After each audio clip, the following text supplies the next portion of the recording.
Добрый день, уважаемые зрители! И сегодня, как всегда, мы познакомимся еще с одним рецептом от всевозможных простуд. Но в частности, симптомом простуды является кашель, поэтому сегодня очень эффективный, очень хороший, безопасный для взрослых и для детей рецепт от кашля. От любого кашля, от сухого, от мокрого. Особенно хорош он, когда кашель у вас начинается, он сухой, вы ничего не можете откашлять.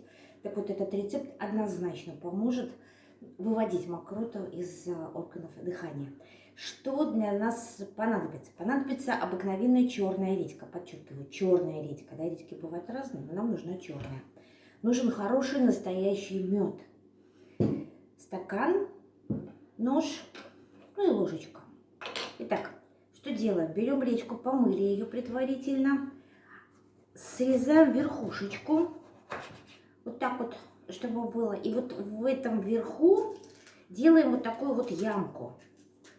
Ну, ямку небольшую, ну вот буквально чуть-чуть. Ну, вот так вот должно получиться. Вот эту редьку ставим на подстаканник.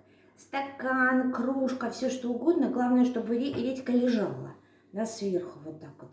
Далее берем мед и ложечку меда вынимаем и вот в эту ямочку укладываем. Собственно говоря, все. Да? Вот так вот у вас получается такой вот натюрморт. Отставляем это все, пусть стоит на открытом месте, да, не надо ни в холодильник ставить никуда, просто пусть постоит на столе. Постоит несколько часов.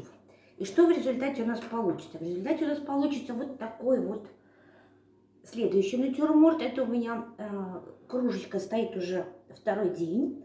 То есть редька дает сок, который я выпиваю. Таким образом, кроме того, зачем подстаканник? Там тоже сок собирается, его тоже надо допить. И пусть продолжает стоять. 3-4 раза в день понемножечку вот так вот отхлебывайте вот этого сока. Буквально через день у вас облегчится кашель. И пить, и делать вот это все нужно до тех пор, пока у вас есть кашель. Но обычно кашель проходит за 4-5 дней. Собственно говоря, все. Будьте здоровы!